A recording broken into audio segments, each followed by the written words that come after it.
네, 오늘 우리가 역대하 16장에서 20장까지 함께 들었습니다. 오늘 말씀은 16장은 분열왕국 세 번째 왕인 아사왕에 대한 말씀이 있고, 그리고 17장부터는 20장까지 그 아사의 아들 여호사밧 왕에 대한 어떤 행적에 대한 말씀입니다. 이 아사 왕은 우리가 앞서서 봤듯이 하나님께서 아사 왕도 많은 부분에서 하나님의 합당한, 그래서 뭐 아살의 목상과 뭐 주상을 다 깨뜨리고, 또 그의 어머니로 기록되어 있는 15장 16절에 보면 그 태후를 그 자리에서 폐하는 것까지 이렇게 할 정도로 이렇게 개혁을 행했던 왕입니다. 그래서 그런 아사에게 35년 동안 19절 보면 35년 동안 전쟁이 없게 평안한, 그러니까 태평한 어떤 그런 세월을 허락했다라고 이야기하는데, 16장에 딱 들어오면서부터 이제 전쟁 이야기가 있습니다. 그 북조는 그 당시에 바아사가 이제 그 북이스라엘의 왕이었는데, 이 바아사가 이제 남유다를 침공해 올 때 아사는 이 전쟁에서 자신의 어떤 방법으로 이 전쟁을 막고자 해서 2절에 보면 16장 2절입니다. 여호와의 어떤 전의 곡간과 왕궁의 곡간의 금원을 가지고 아라방 벳 하단에게 가가지고 자신에게 응군을 보내달라고 이렇게 요청합니다. 그래서 그 어떤 원군이 와가지고 결국에는 이제 전쟁은 거기에서 종식되는 어떤 그런 일이 있죠. 그런데 그 7절에 보면 그 선지자 하나니가 그 아사 왕에 대한 책망하는 말씀이 있죠. 네가 여호와를 의뢰하지 않고 아람 왕을 의지했다, 이렇게 이야기를 하죠. 그래서 이런 것들이 아사 왕의 어떤 개혁을 했지만 또 아사 왕으로서의 어떤 한계도 이렇게 또 보여주는 모습이고, 그런 이런 어떤 선지자의 어떤 책망을 듣고는 그 선지자를 이렇게 옥에 가두기도 하고 이렇게 하는 걸 우리가 볼 수가 있습니다. 그래서 왕이라는 어떤 높아진 자가 되면 자기가 듣고 싶은 말을 듣기를 원하는 어떤 그런 것들이 있겠죠. 그런데 우리가 또 하나 생각해 볼 거는 16장 12절에 보면 아사 왕이 이렇게 발에 병이 났는데 하나님께 구하지 않고 의원을 구했다, 이렇게 좀 책망하는 말처럼 들려요. 자, 우리가 이 시대에 우리가 이렇게 병이 나면 어떻게 해야 될 것인가? 우리는 병원에 가야 된다라고 이야기하잖아요. 하나님이 병원을 있게 한 것도, 또 의사를 둔 것도 하나님이, 그런 것도 하나님 운행하시는 하나의 어떤 모습이기 때문에, 그래서 이런 부분에 대해서도 우리가 좀 생각해 볼 필요가 있죠. 이 아사 왕이 이 남유다의 그 두 번째로 오랫동안 통치를 했어요. 여기 보면 41년 동안 통치를 했다 그러죠. 그런데 가장 많은 기간을 통치한 게 므낫세예요. 그 악한 왕이 55년을 통치했어요, 남유다를. 그래서 결국에는 악한 왕이 이제 이후에 나왔을 때, 그래서 남유다가 결국에는 망조가 들어가지고 그 후대에서 그냥 망하게 되죠. 근데 아사 왕 같은 경우에도 나름 남유다의 선한 왕 중에 한 왕으로 이렇게 좀 뭐 이렇게 분류를 해요. 그렇지만 여기 보면 그렇지 못한 모습도 여전히 보이고 있는 걸 우리가 볼 수가 있고요. 자, 17장부터는 여호사밧입니다. 여호사밧 같은 경우에는 되게 이제 하나님의 어떤 선한 왕으로 이렇게 칭찬하는 왕 중에 한 왕입니다. 이 여호사밧이 그렇게 하나님 앞에 충성되게 했다라는 것에 대해서 하나님이 복 줘서 그렇게 나라를 좀 융성하게 했고, 영토도 굉장히 확장을 하고 그렇게 했던 왕 중에 한 왕입니다. 그런데 이제 이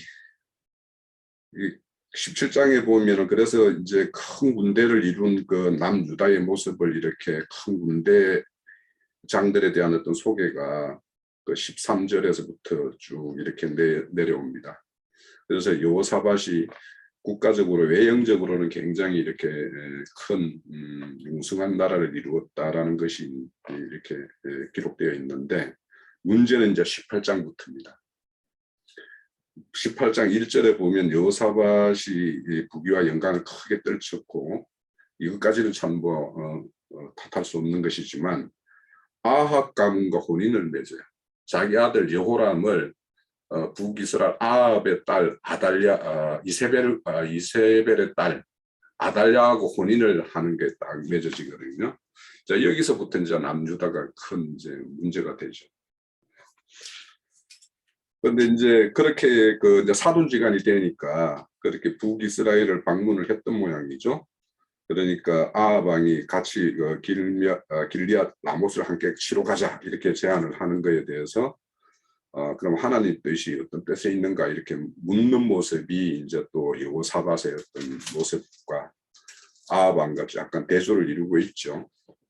그런데 이제 그 북이스라엘의 많은 선지자들은 그 거짓 선지자들이죠. 결국에는 그 억압하는 어떤 그 10절에 보면 시드기야의 어떤 철로 뿔을 만든 거 이거 가지고 이렇게 압제하는 데 앞에 굴복해서 다 나가면 하나님이 가라고 하신다 이렇게 거짓 증언을 하는데 그렇지만은 미가야라는 선지자는 달리 이렇게 13절 18장 13절에 보면 여호와께서 살아계심을 두고 맹세하노니 하나님께서 말씀하시는 것 그것만 내가 말하겠다 이렇게 말을 합니다.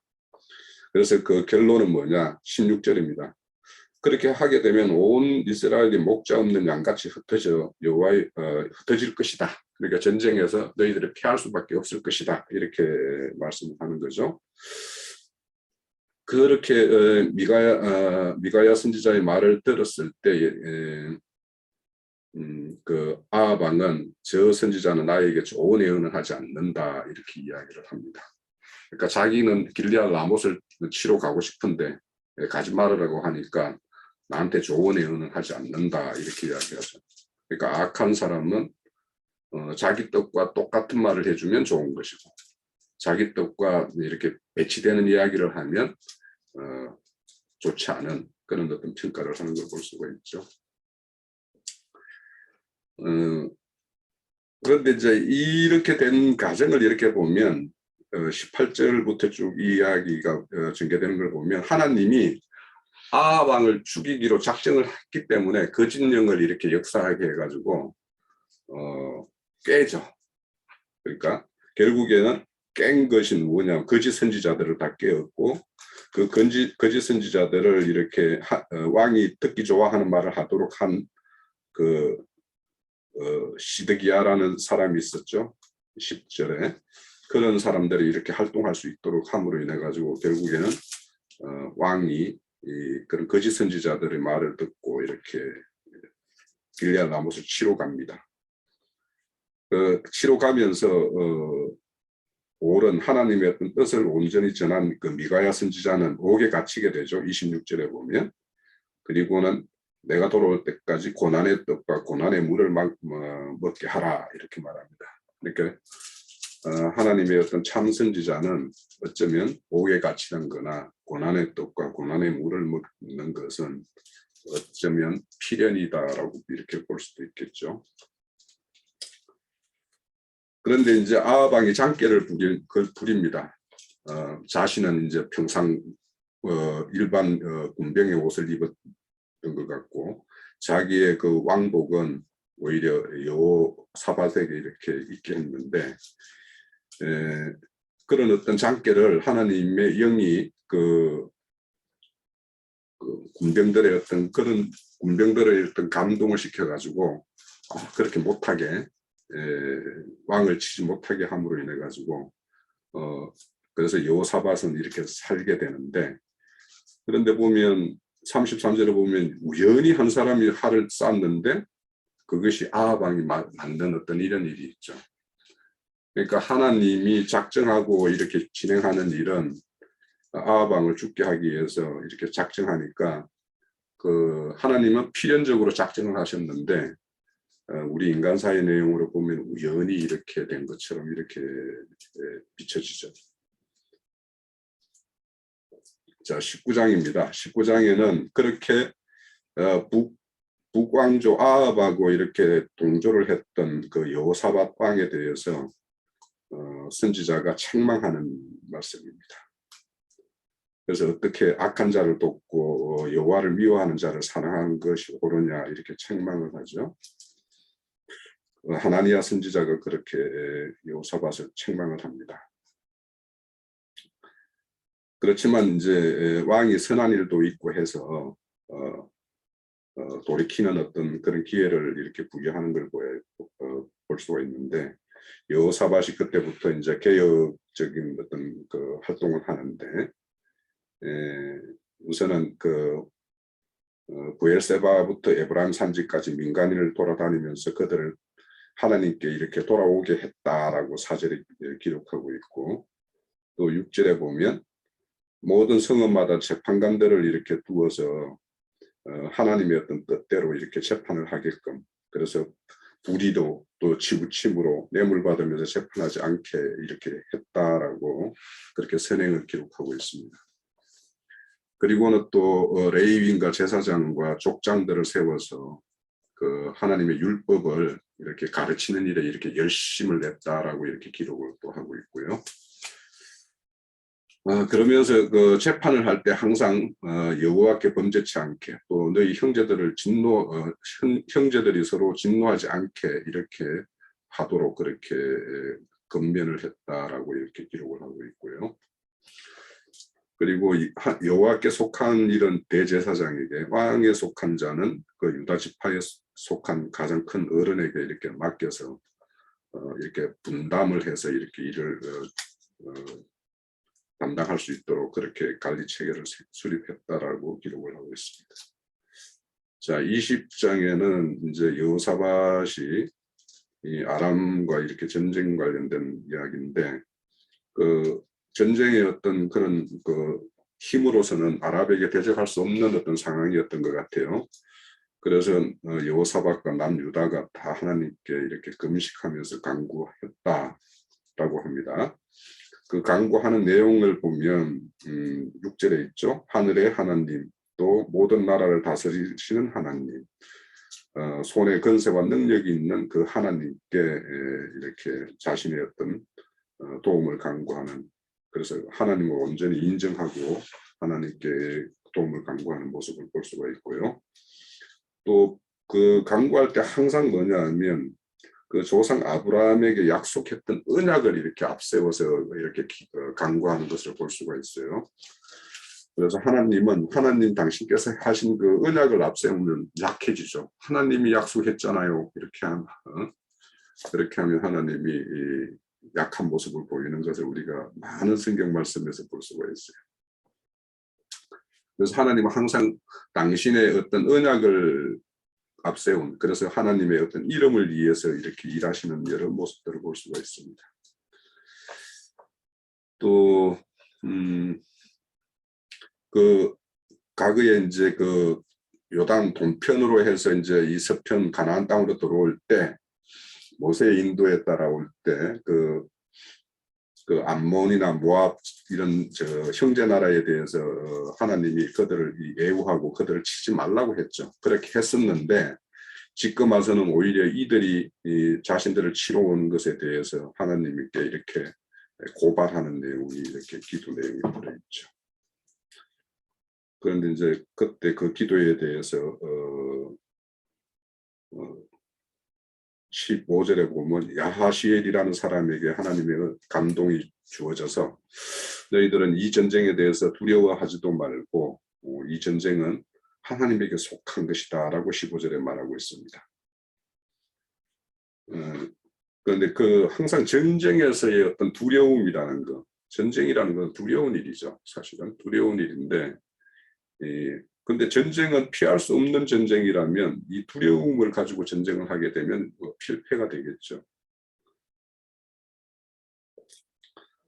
또 17절에 보면 너희가 함께한 여호와께서 구원하는 것을 보라. 이 말씀은 이 말씀은 저는 참 감동적인 게 출애굽기 14장인가 보면 홍해 앞바다에서 뒤에서는 바로 군대가 이렇게 추적해오고 앞에는 홍해가 딱 가로막혔을 때 모세가 이스라엘 백성들에게 말을 하죠. 너희들은 잠잠히 하나님께서 어떻게 구원하시는가 봐라. 이렇게 이야기를 합니다.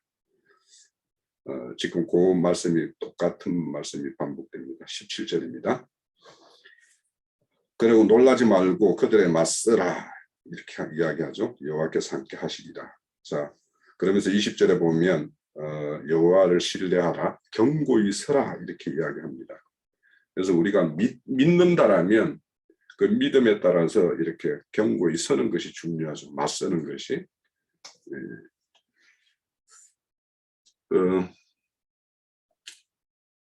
또 이 전쟁에서 어떤 전쟁을 이렇게 보냐면 21절에서 22절까지 보면은 앞에 이제 군대를 이렇게 뭔가 용기를 돋는 것 같이 이렇게 앞에 군악대를 이렇게 앞세워서 행진해서 나아가는 걸 볼 수가 있습니다. 그런데 22절에 보면 노래와 찬송을 시작할 때 그 찬송을 하고 있는데 그냥 전쟁을 하나님께서 다 하셔가지고 다 적을 물리쳤다 이렇게 이야기를 해요. 그래서 이걸 보면 진정 하나님에 대한 어떤 찬송과 이런 그 분을 송축하는 것이 진정 하나님의 어떤 전쟁에서 큰 무기가 되는 것을 우리가 좀 알 수 있을 것 같다 싶습니다.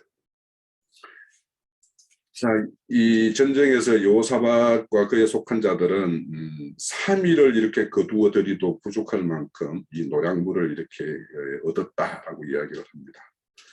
그래서 모두 하나님의 어떤 속한 전쟁을 잘 수행해서 이렇게 3일 동안 거두어도 다 거둘 수 없는 이런 노량물을 다 이렇게 쟁취하기를 바랍니다.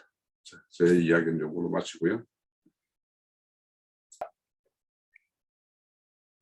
첫 번째는 목욕탕을 동네에서 안 간답니다.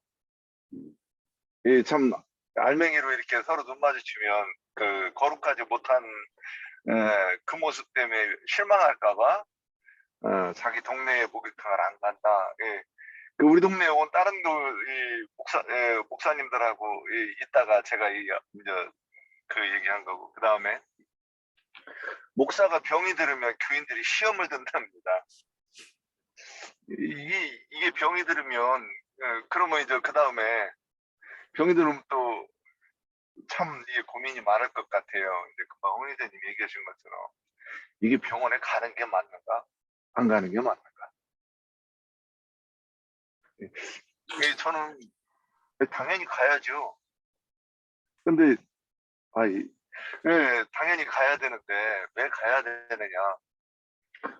성경은 그 표상으로 우리한테 교훈을 하려고 하는 의도가 있어가지고 이걸 이제 여기다 어떤 사건을 쓰고 거기에 비밀을 감춰놨는데 그거를 액면 그대로 이렇게 문자로 보면 이제 우리가 또한 율법주의자가 되는 것 아니겠는가, 저는 그런 생각을 좀 해봤습니다. 그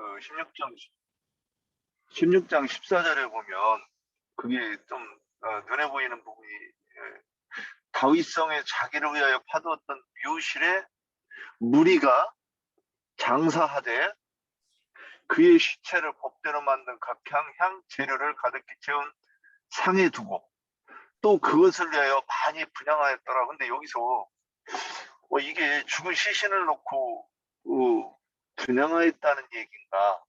그리고 이 분향하였다는 얘기가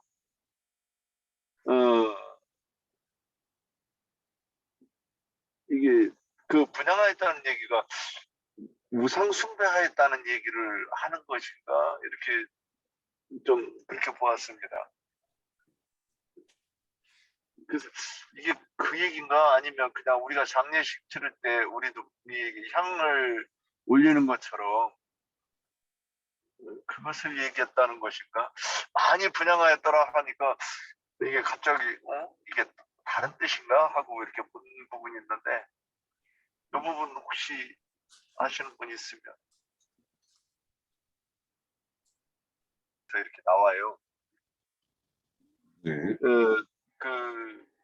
이제 여호사밧에 대해서, 여호사밧은 어떤 사람인가 그랬을 때 조상 다윗의 처음 길로 행하여 바알들에게 구하지 아니하고 오직 그의 아버지의 하나님께 구하며 그의 계명을 행하고 이스라엘의 행위를 따르지 아니하였음이더라. 근데 이제 여기서 또 눈에 띄는 게 오직 그의 아버지의 하나님께 구하며 그의 계명을 행하는 거 이렇게 저 보이는데, 그 뒤에 가면 그 하나냐라고는 선지자인가에 대해서 나올 때 그 조상에 대해서 쭉 얘기를 해요. 그래서 누구의 누구의 그 아버지가 누구고 할아버지가 누구고 이렇게 이제 쭉 이렇게 얘기하는데, 이것을 왜 써놓았을까? 지금 이 부분과 같이 이 사람의 신앙의 계보가 그러니까 의인들의 길을 따라온 것인가 악인들을 따라온 것인가, 지금 그 부분을 이렇게 이제 쓰기 위해서 어떤 사람을 쓸 때 그 어떤 뭐 지역을 어떤 정죄받은 지역을 쓴다든가 뭐 심판받은 장소에 대한 그 사람 출신을 쓴다든가 이렇게 하는 부분으로 이 부분도 이렇게 이제 보았습니다.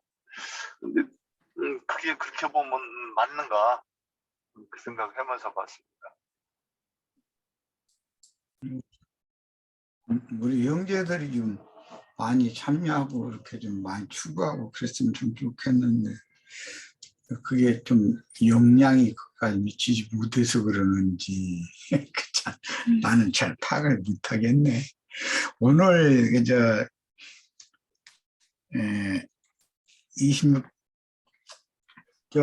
16장에서 20장까지 읽었죠. 그런데 거의 뭘들을 생각하셨어요? 그거 읽으시면서 뭘 제일 크게 느꼈어요? 그것 좀 알아보고 싶네. 아사도 그러고 그의 아들인 여호사밧도 그러고 뭐 처음에는 선종을 잘 베풀었고 하나님 앞에 굉장히 충성하는 하나님의 종으로 사역을 했었잖아요. 그런데 결과적으로는 남유다의 멸망의 문을 열게 되었고, 그런 이야기는 뭘 우리로 하여금 말씀하고자 하는 것일까를 좀 생각을 해봐야 될 건데, 그런 생각이 아직 잘 들지 않았던 것 같아요. 저 질문 중에 아사가 이제 발에 병이 걸렸다 이랬어요. 그러면 아사가 하나님의 징벌을 받아가지고 발에 병이 났다고 하는 게 무슨 병을 말하는 거죠? 발바닥에 유리나 무조각에 찔렸다는 거예요. 무엇가 발병이에요 지금? 발이라는 거는 그 이순희자매님 그 마이크 풀고 얘기하세요.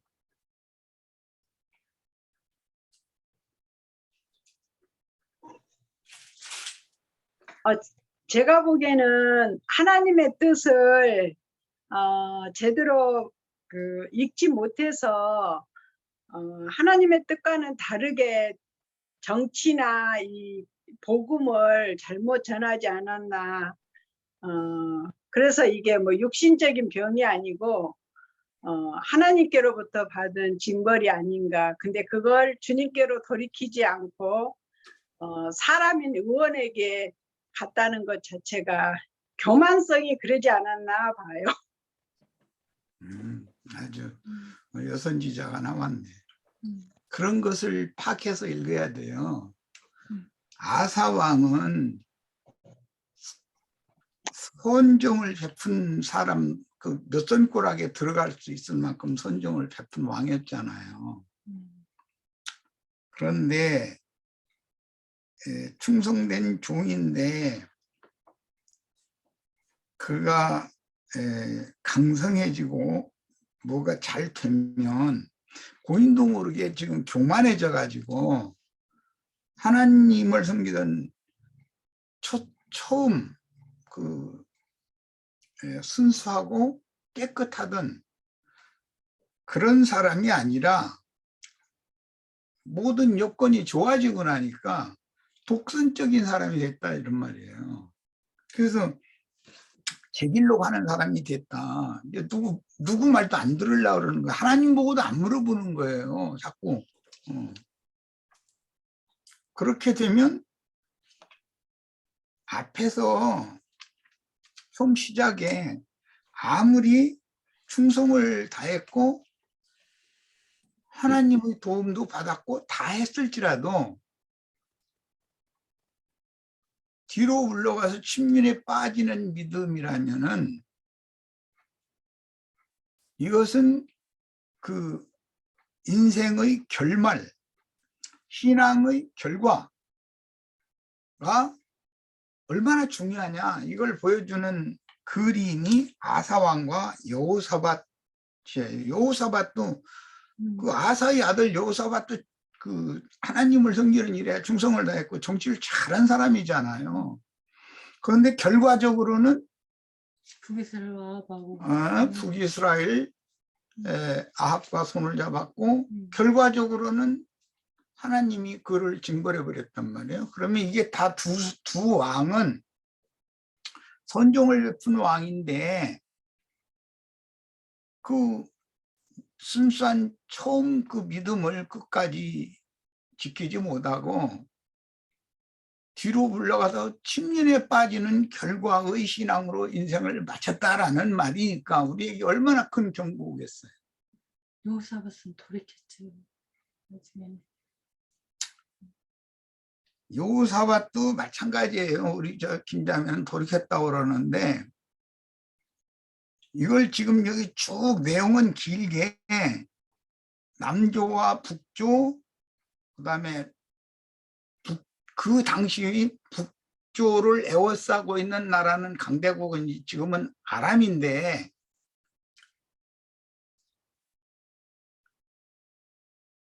그 아사도 남조의 아사가 자기가 힘이 약하니까 북조가 남진 정책을 해서 그 무슨 성인가를 그 남조의 땅에다가 성을 건축하잖아요. 그렇지. 네. 그 라마였었던가? 네, 라마라는 성을 건축을 하는 거예요. 북조가 남조의 지역에다가 라마라는 성을 건축을 하는 거예요. 그런데 그 말하자면 자기 국경을 침략당한 거잖아요. 북조한테. 그럼 그때 여호와 앞에 나가는 것이 아니고 여호와의 성전과 왕궁에 있는 보물, 금은 보물을 사건해 가지고 아람 왕한테 가서 뇌물로 바치면서 우리 조상 때도 아람과 우리는 잘 지냈는데 나와 손잡고 잘 지내자. 그러니까 그 말은 결국은 북조의 남진 정책을 제기해다고 그 말이잖아요. 그래서 아람의 힘을 빌려 가지고 그 북조가 남조의 국경을 침입해서 남아성을 쌓는 것을 포기하게 만들었어요. 그러니까 거기 재료 모든 걸 다 옮겨가지고 무슨 게바와 미스바라고 하는 그 북조와 싸울 수 있는 그런 그 군사 요충지를 오히려 성을 만들었다는 거예요. 이제 여기에서 우리는 뭘 생각해야 되냐 이 말이에요. 아사라는 사람은 원래 처음에는 이럴 사람이 아니잖아요. 나중에 지금 여호와를 의지하는 처음 믿음은 없어졌어요. 그리고 적국의 힘을 빌려다가 성전과 왕궁의 모든 보물 갖다 줘가면서 지금 뇌물 써가지고서 여호와를 힘입는 정책을 하는 게 아니잖아요. 그러니까 그가 앞에서는 아무리 선정을 베풀고 여호와의 그 충성된 종이었지만 결과적으로는 믿음을 잃었다 이 말이잖아요. 세상의 힘을 의지한다 이 말이에요. 변질됐다 이 말이에요. 다른 뭐 쉽게 표현하자면 그 아사의 아들 여호사밧도 마찬가지예요. 북조는 아람에 의해서 그 북조의 굉장히 중요한 그게 저기 도피성 지역이었죠, 거기가. 길레앗 라모. 길르앗 라못. 예. 거기가 저 북조에 속한 길르앗 라못이라고 한 것은 북조에 속한 요단 동편 지역의 도피성이 있던 지역이잖아요. 거기를 아람한테 점령당해 버렸어요. 그러니까 이제 북조는 어떻게든지 해서 아람한테 원수를 갚으려고 그럴 거 아니에요. 그 잃었던 땅을 회복하려고 할 거 아니에요. 그런데 북조 왕의 그 아합 왕의 힘만으로는 아람을 어떻게 대적할 힘이 없는 거예요. 그러니까 남조의 아시아에게 손을 잡자 하니까 아시아가 여호사밧이 아시아가 아니라 여호사밧이 예, 아합과 손을 잡은 거예요. 그리고 정략적으로 자기 여호사밧의 아들을 아합의 딸과 혼인시켜가지고 사돈을 맺잖아요. 여호사밧의 아들은 여호람이고 아합의 딸은 이세벨인데 아달랴. 그 이제 이렇게 혼인 관계까지 맺게 돼요. 남조와 북조가. 이것은 다 정략적인 것이란 말이에요. 전부 그때 당시 상황에서 보자면. 그러면 아합이 아람에게 빼앗긴 길르앗 라못을 다시 되찾으러 아람이라고 하는 강대국과 전쟁을 하려고 계획을 하지만 당신이 능히 혼자 싸워서 이길 것 같으면 아시아와 손잡자고를 안 할 거 아니야. 그럴 필요가 뭐가 있어요. 남조와 왕과 손을 잡고서 여호사밧과 손을 잡고 아람이 빼앗은 길르앗 라못을 지금 회복하려고 하는 거잖아요. 그래서 전쟁을 일으키는 거예요. 거기에 말려들었다 이거예요. 여호사밧이 하나님께 물어본 것이 아니에요. 하나님의 답변은 있었어요. 선지자 누군가 존말 안 해주는 아합왕한테 존말 안 해주는 미가야 선지자. 말씀이 있었어요. 그 여호사밧은 하나님을 아는 사람이니까 그 아합왕을 부추기는 많은 선지자들이 그 다 거짓 선지자들이라는 걸 알고 있었거든요. 여호사밧은 그럼에도 아합의 말을 듣는 거예요. 그것은 하나님의 선지자의 말을 무시했다는 말은 하나님의 말씀을 무시했다 이런 뜻인 거예요.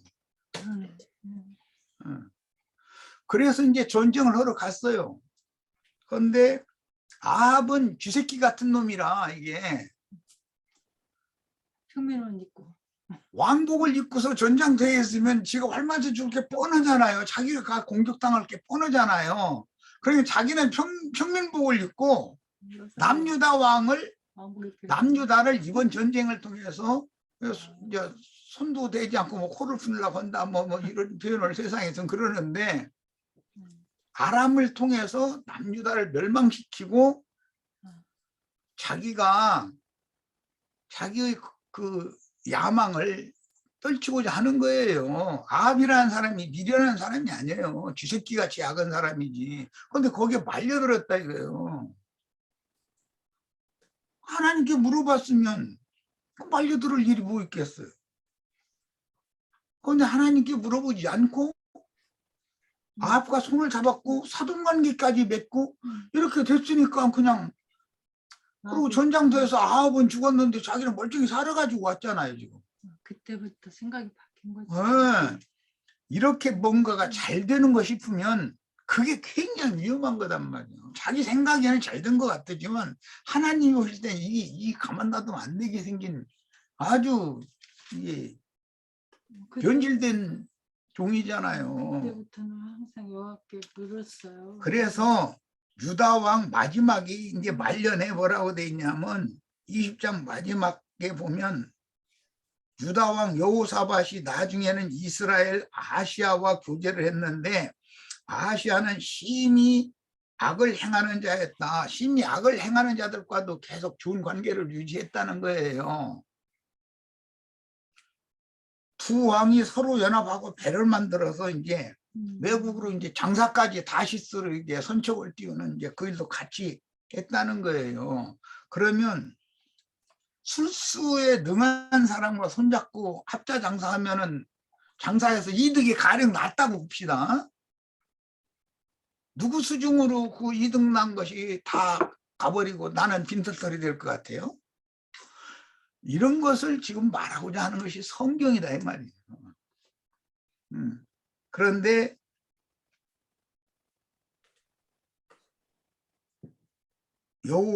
여호와께서 그 다시스로 가는 배들을 전부 다 깨버려 가지고 다시스로 가지 못하게 해줬다는 거예요. 막는 거잖아요. 하나님 못하게 지금. 그런데 아사가 발병 나가지고 즉 제 길로 끝까지 가려고 고집을 한다. 이제 지금부터는 하나님의 인도를 하나님의 지시를 무시해버리고 제 길로 막 그냥 가려고 고집을 부린다 이 말이 이제 발병 났다 이런 거예요. 그러면 그때 나는 이렇게 하고 싶은데 하나님의 뜻은 어디 있는지를 그때를 물어봐야 되잖아요. 그런데 자기는 이미 결정을 그렇게 하기로 결정을 딱 해놓고 있는 거예요. 누가 권해도 이제는 안 들어요. 그래서 세상의 병을 고치는 그 세상 의원에게 그 의뢰를 했다는 거예요. 그런 것은 얼마든지 우리 인생사에서도 있을 수 있고 성공은 결과적으로는 근신하고 깨게 하는 어떤 근원이 돼야 되는데 함부로 행하게 하는 원인이 된다는 거예요. 아사도 그러고 여호사밧도 그랬어요. 여호사밧의 그 아들 여호람이 아합의 딸 이세벨과 혼인하게 됐잖아요. 그랬지. 예. 그 이세벨이 여호사밧의 아들 여호람과 혼인을 해서 남조의 황후가 되는 거예요. 그게 이때부터 시작해서 온 이스라엘이 망조가 이런 방법으로 들어왔다. 이것이 경고다 이 말이에요. 지금 우리들이 오늘 읽은 이 부분에서는. 그럼 그 망조가 왜 들어왔는가? 그것은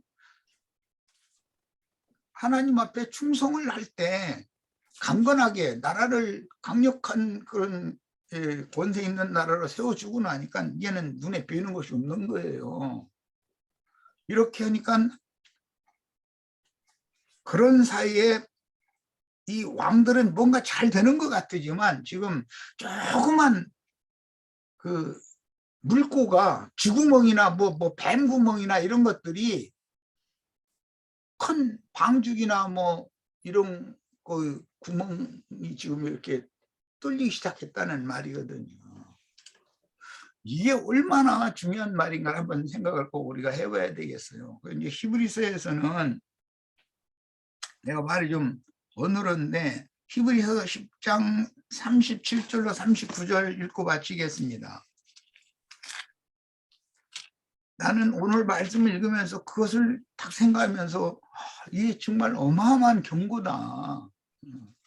뭔가 매사가 잘 되고 뭔가 견실한 것 같고 그런데 본인도 모르게 물이 새나갈 수 있는 조그만 틈이 생기기 시작했다는 말이거든요. 이것 때문에 오늘 읽은 말씀 때문에 결과적으로는 북이스라엘이나 남유다가 멸망을 하게 되는 것이거든. 문이 지금 열리는 거거든. 자, 10장 37절부터 39절 읽겠습니다. 잠깐 후면 오실 이가 오시리니 지체하지 아니하시리라. 나의 의인은 믿음으로 말미암아 살리라. 또한 뒤로 물러가면 내 마음이 그를 기뻐하지 아니하리라. 지금 아사나 여호사밧이 말년에 가서는 뒤로 물러갔다는 얘기를 하는 거단 말이에요. 경고다 이 말이에요. 하셨느니라. 우리는 뒤로 물러가 멸망할 자가 아니요 오직 영혼을 구원함에 이르는 믿음을 가진 자니라 그랬어요. 우리가 이런 말씀이 나의 구원의 말씀이 되기를 바라고, 특히 이제 당연히 나에게도 이게 경고의 말씀이 되는 거죠. 뭐 나야 뭐 크게 성공한 것도 없으니까 이제 목회 내가 뭐 성공해서 뭐 몇천 명, 몇만 명 모은 것도 아닌데 뭐, 그런데 뭐 불과 몇십 명 모아놓고도 얼마든지 이렇게 될 수는 있는 거죠. 어떤 일을 작은 것 같지만 저렇게 물어봐야 되거든. 당연히 물어보고 또 신중히 생각해보고 또 기도해보고 또 해보고, 그리고 어떤 확증을 딱 주실 때 어떤 것을 움직여야지. 안 그러고 제 길로 자기가 이미 결정한 그런 것이 있는 길로 그냥 막 밀고 나가다 보면 뭔가 물샐 틈이 생긴다는 거예요. 완전한 인간은 없는 거니까. 이제 이런 것을 한번 우리 인생에서도 생각을 해봐야 되겠고, 신앙생활에서 이게 얼마나 중요한 경고의 말씀인가, 이런 것을 좀 생각하는 그런 시간이 됐으면 합니다. 네, 마칩니다. 악한 자 손잡으면 절대로 안 되는 거. 사람의 생각은 그냥 저 사람하고 손잡으면은 뭐 문제 잘 될 것 같죠. 그런데 아합이라는 사람 쥐새끼 같은 약은 사람이거든요. 그게 약사바른 사람이야. 그건 이 아람한테 자기 국토 길라 라모 거기를 빼앗겼으니까 그 회복을 해야 되겠네. 왼수를 갚아야 되겠는데 혼자 힘은 안 되겠으니까, 원래 남조는 그 선조 때 아람과 손잡고서 그 북조의 바하사가 침공 그 남진 정책을 쓰는 것을 포기하게 만들었잖아요. 그렇게 했는데 강대국인 아람을 지금 배반해 버렸단 말이에요. 남조가 배반하고 북조와 손을 잡고서 아람과 전쟁을 일으킨 거예요. 그런데 아합은 죽이고 그 배반자를 살려놨다고 해가지고 그러면 매사가 다 잘 될 거야 이렇게 생각하면 안 된단 말이에요. 그 후손대에 이세벨이 그 가나안의 신들을 가지고 남유다로 와가지고 거기에서 그 여호람 때 국구를 들여가지고 바알의 선지자와 아세라의 선지자를 녹을 줘가면서 길러냈다는 거예요.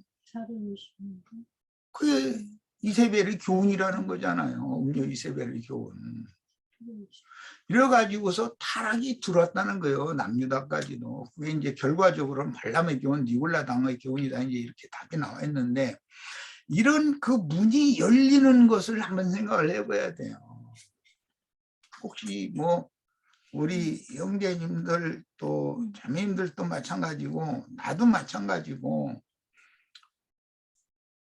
나 오늘부터 발람 될 거야, 나 오늘부터 니골라당 될 거야 이렇게 해서 되는 게 아니에요. 또 물론 다른 것도 있어요. 그것만 있겠어요. 교회 생활을 많이 한다 보면, 인간의 이거 살림을 하다 보면 여러 가지가 일이 있을 수가 있는 건데, 뭔가 나는 빈틈없이 한다고 그러지만 빈틈이 생길 수가 있다는 거거든. 하나님의 도우심이 없으면 인간 완벽하지 않은 거거든. 이런 것을 좀 깊이 좀 생각하는 시간이 됐으면 합니다. 예, 마칩니다. 네.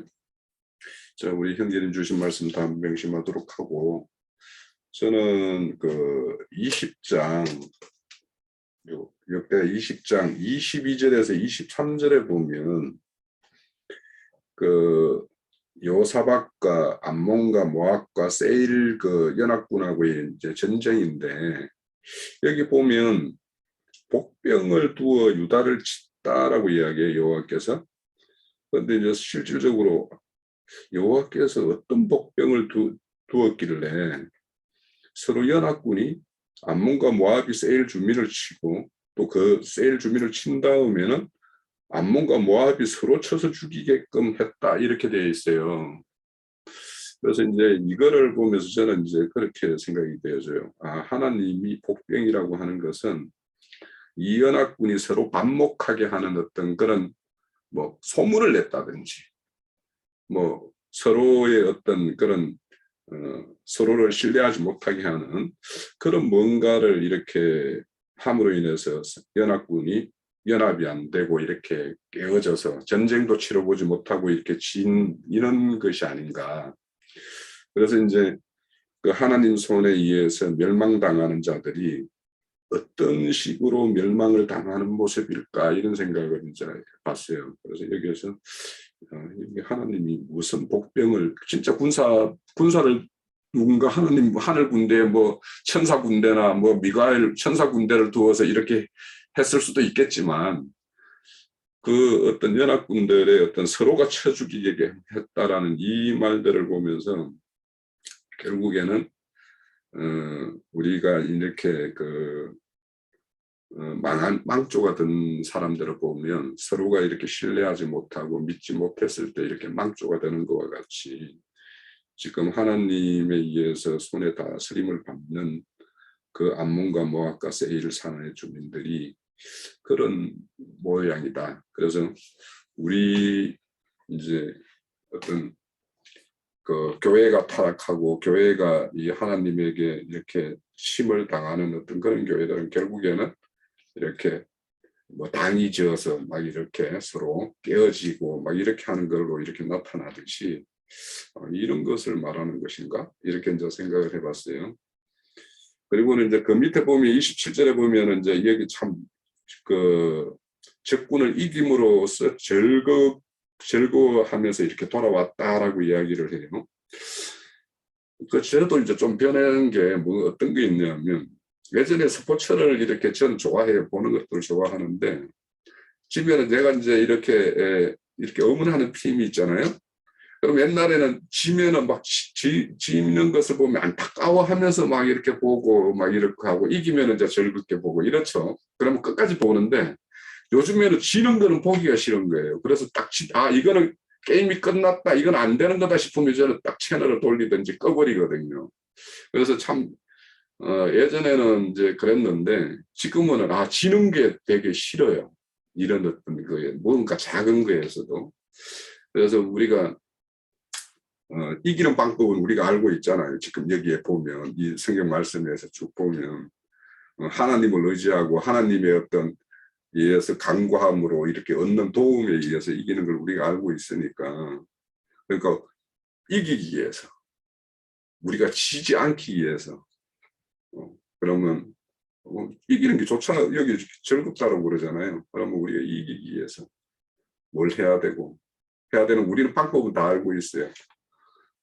다들 그 알고 있는 방법들을 잘 이렇게 우리 각자의 잘 적용해서 다 승리하는 어떤 그런 이기는 즐거움을 다 함께 나누었으면 좋겠습니다.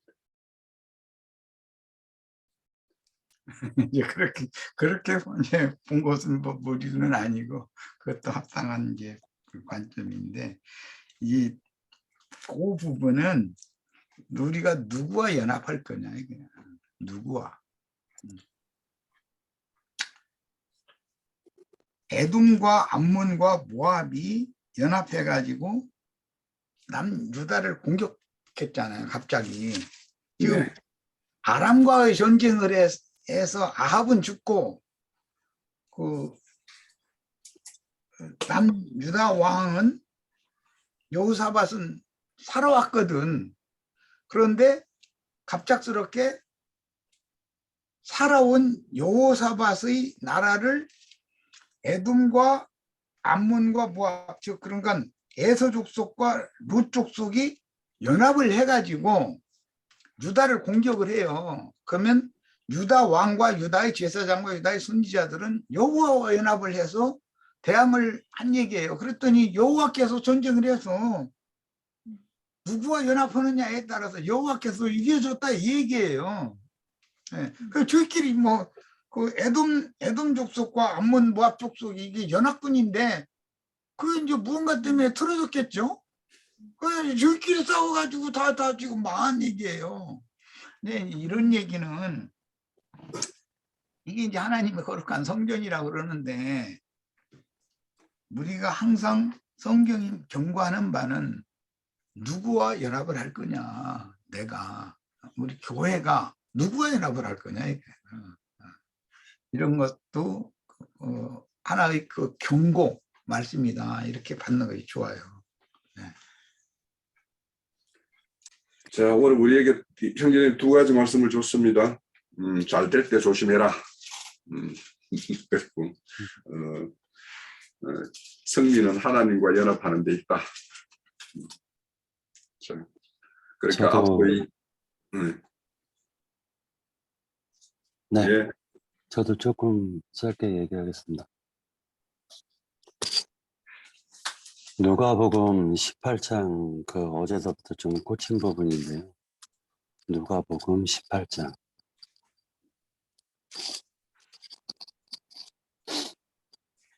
사실은 이제 9절의 말씀이 좀 그러니까 8절에 있는 말씀이 좀 제 마음에 좀 와닿았습니다.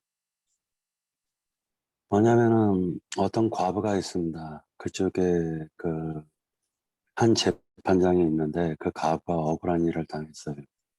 내 원수를 갚아달라, 내 원한을 풀어달라고 하소연을 합니다. 이 재판장이 이기적인 재판장이고 불의한 재판장인데 그 과부의 원한을 듣게 된 이유가 귀찮아가지고 듣게 됩니다. 이 과부는 말 그대로 이제 요즘 들어와서 이제 기도에 대해서 묵상하다 보니까 여기까지 왔는데, 나인제님 말씀을 이렇게 들으면서 이제 드는 생각이 뭔가 첫사랑을 갖다가 다시금 회복을 하고 싶다라는 생각이 최근 들어와서 많이 들어왔걸랑요. 그래서 이제 처음에 제가 신앙을 가졌었을 때 그때 당시에 굉장히 내 마음을 불타게 만들고 뜨겁게 만들었던 어떤 그 힘이 있었어요.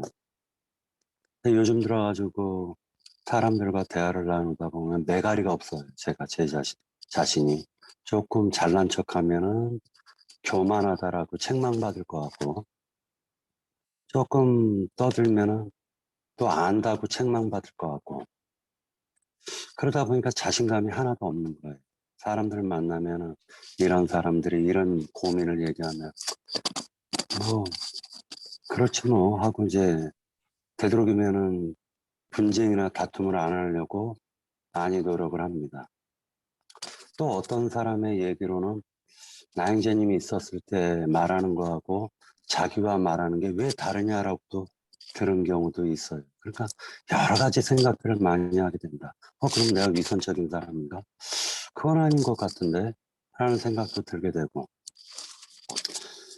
그래서 내가 많이 주눅이 들었구나 라는 생각을 가지면서 왜 내 본 모습은 하나님이 나의 본 모습이라는 게 있고, 그러한 본 모습을 갖다가 다 그 허물 다 아시고 하시면서도 하나님께서 나를 부르신 이유가 있을 텐데 내가 왜 이렇게 기죽으면서 살아야 되나라는 생각이 최근 들어서 많이 사로잡혀 있었던 거죠.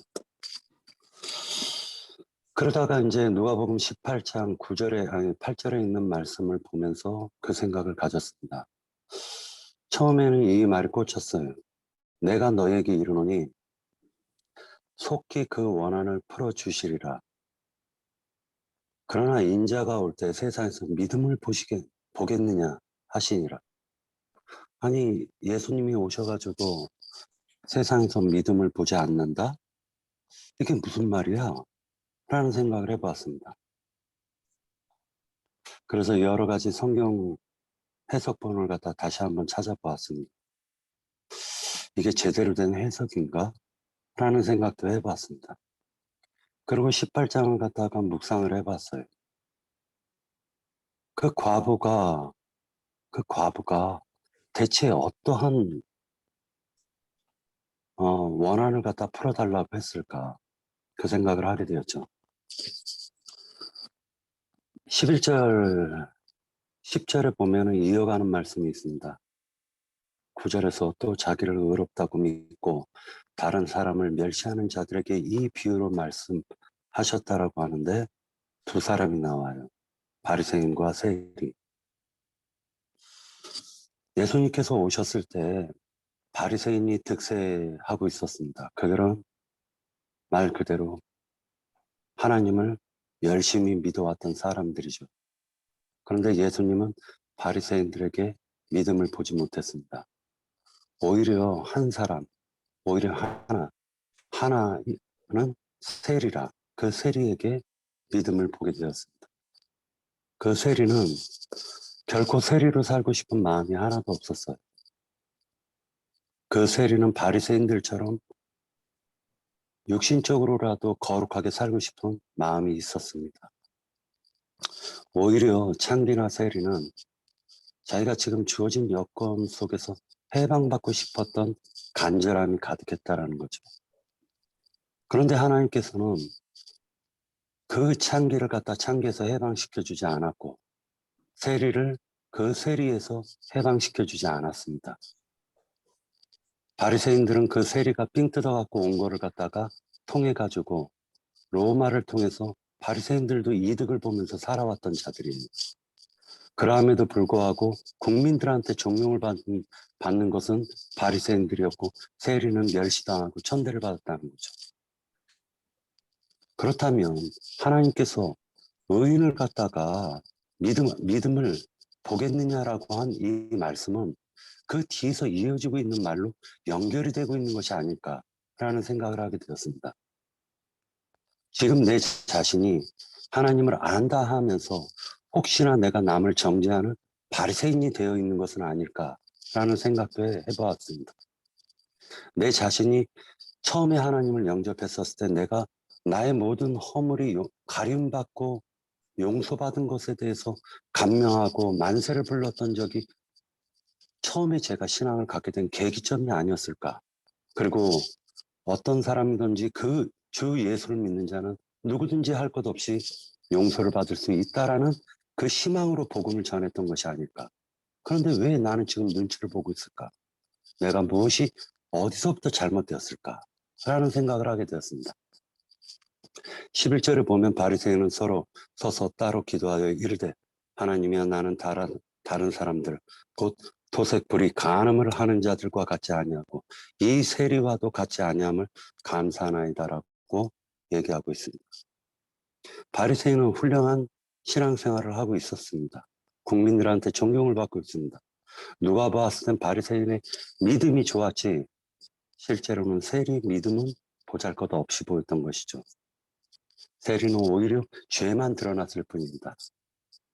그런데 하나님께서 인자가 올 때 세상에서 믿음을 보겠느냐라고 얘기했습니다. 믿음 있는 자가 하나도 없다라는 뜻이죠. 인자가 올 때 참된 믿음을 가진 자는 하나도 없고 가식적이고 위선적인 바리새인들의 믿음만 가진 자들이 득식을 벌이고 있다는 걸 지금 지적해주고 있는 것이 아닐까라는 생각을 해보았습니다. 종교적 11조, 그런 11조들은 남들이 보기에 그 사람이 믿음 있게 보이지만 하나님이 보았을 때는 가증하고 더럽게 보였다라는 것이죠. 믿음이 없이 보였다는 거예요. 하나님이 보았을 때. 그렇다면 지금 나의 모습은 무엇일까? 라는 생각을 하게 되었습니다. 12절 나는 일에 두 번씩 금식하고 또 소득의 11조를 드리나이다 하고 얘기를 하고 있습니다. 13절에 세리는 멀리 서서 감히 눈을 들어 하늘을 쳐다보지 못하고 다만 가슴을 치며 이르되 하나님이여 불쌍히 여기소서 나는 죄인이로소이다 하였느니라라는 고백을 하게 됩니다. 이것이 바로 제가 하나님을 처음 믿게 되었을 때 나의 마음이었습니다. 그런데 나는 하나님의 말씀, 성경 말씀을 알면 할수록 남을 갖다 정죄하는데 그것을 사용하지 않았을까? 오히려 정죄의 도구로서 저 사람은 악하고 저 사람은 선하다 이렇게 사용한 것이 아닐까. 남의 말에 대해서 용납하는 그러한 대인배의 믿음을 갖지 않고 아주 좁고 좁은 소인배의 믿음을 갖지 않았을까라는 생각이 어제와 오늘 나의 마음을 갖다가 꾸짖고 있었습니다. 15절에 보면 사람들이 예수께서 만져주심을 바라고 자기 어린 아기를 데리고 오매 제자들이 보고 꾸짖거늘 라고 얘기했습니다. 왜 제자들의 모습이 이렇게 변질되어 있을까요? 왜 꾸짖는 자들이 됐을까? 그 생각을 하게 되었습니다. 그러면서 저는 생각을 했습니다. 하나님께서 하나님의 믿음, 즉 복음은 어디서부터 시작해가지고 언제서부터 사람은 구속을 받아서 구원에 이르는 과정을 거칠까? 출애굽했을 때 이미 그 사람은 예수 그리스도의 보혈의 피를 믿고 출애굽한 것이기 때문에 그때서부터 거듭난 것은 아닐까? 그렇다고 해서 출애굽 때 그들의 믿음은 완전하지 못했지만 그들을 나무랄 자격이 나에게 과연 있는 것일까? 라는 생각을 하게 되었습니다. 마음을 넓히고 그리고 한 가지 한 가지에 대해서 나는 죄인으로서이다 하는 그 마음, 뜨거운 마음 하나로 3년 동안 그리고 나의 시간과 모든 것을 다 쪼개서 전도했었던 그 예전 나의 24살의 모습으로 돌아가고 싶었었던 그 절망감 속에서 지금 그 첫사랑을 갖다 회복하는 그 방법을 추구하고자 성경을 갖다 보게 되었습니다. 하나님께서는 저에게 18장, 누가복음 18장을 보여주셨습니다. 그리고 다시금 너 자신이 아직도 의롭다라고 생각하느냐? 내가 세상에서 믿음을 가진 자를 보고자 하지만 네 자신이 현재 바리새인이 되어 있는 건 아니냐? 아니면 현재 세리처럼 나는 죄인입니다라고 내 앞에 서 있느냐라고 하나님이 되묻는 것 같이 보였습니다. 그래서 오늘 장로원 형제님, 나인자님께서 얘기하는 그 말씀을 통해서 이것이 우리가 지금 어느 순간에 내 자신이 바리새인이 되지 않았을까라는 고민에 빠지는 생각을 가지면서 제 자신이 한번 고백해 봅니다. 예. 아멘. 네, 오늘 그 형제님이 주신 말씀 우리 또 한번 생각을 해보고, 특히 이제 우리처럼 이제 교회에서 풍성한 말씀을 이렇게 장비한 사람들이 또 한 면에서 범하기 쉬운 어떤 오류도 한 면이 있기 때문에 그런 거에 대한 어떤 형제님의 어떤 고백이라고 들렸습니다. 우리 다 함께 그런 생각을 가지면서 오늘 마치죠.